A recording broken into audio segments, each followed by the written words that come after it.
എന്റെ അപ്പനും അമ്മയും അങ്ങ് പോയപ്പോ ഞാൻ വിചാരിച്ചു നിങ്ങൾ എനിക്കൊരു തുണയാവുമെന്ന്. ഒരിക്കലും അത് ഉണ്ടാവാൻ പോണില്ല. അയാൾ തരത്തൊന്നുമില്ല. എന്നാലും ഞാൻ ചോദിക്കാം, ചേട്ടൻ്റെ അടുത്ത് അയാൾ തരുമോ?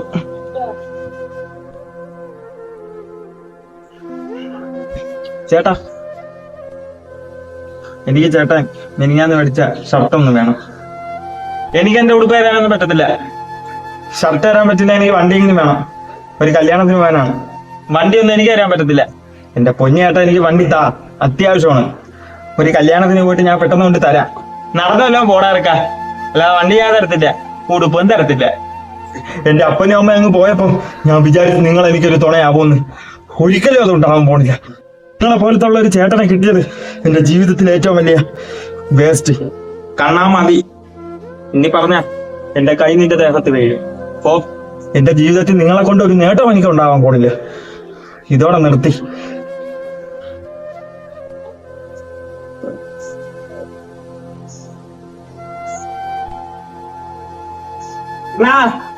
കണ്ണാ, അവന് പരിവാവുന്ന ഉടുപ്പ് തന്നെ. എന്ത് വന്നാ നീ? ഇതാ പിടി. ഉടുപ്പില്ലെന്ന് പറഞ്ഞ് നീ കല്യാണത്തിന് പോവാതിരിക്കണ്ട ചേട്ടാ. പിന്നെ നീ ചോദിച്ച എന്തിന്? വണ്ടിയാ? നിന്റെ പേരിലാണ് എടുത്തത്. നിനക്കുള്ള വണ്ടിയാണ്. സെക്കൻഡ് ഹാൻഡ് ആണ്, കുഴപ്പമില്ലാത്ത വണ്ടിയാണ്. ചേട്ടാ വണ്ടി, ചേട്ടാ എനിക്കിഷ്ടപ്പെട്ടു ചേട്ടാ. സൂപ്പർ വണ്ടി. കഴുത്തിലെ മാല എവിടെ പോയി? മോനെ, ഞാൻ സ്വർണം വിറ്റ് ഞാനാണ് വണ്ടി എടുത്തത്. ചേട്ടാ അത് വിറ്റാ?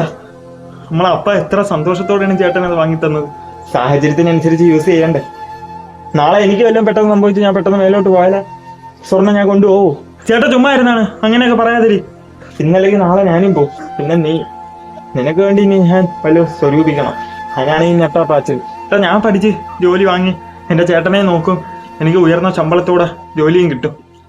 സമയം താമസിച്ച് അയാൾ ഭയങ്കര ചൂടാ. നീ കല്യാണത്തിന് വേണം നോക്ക്. ശരി.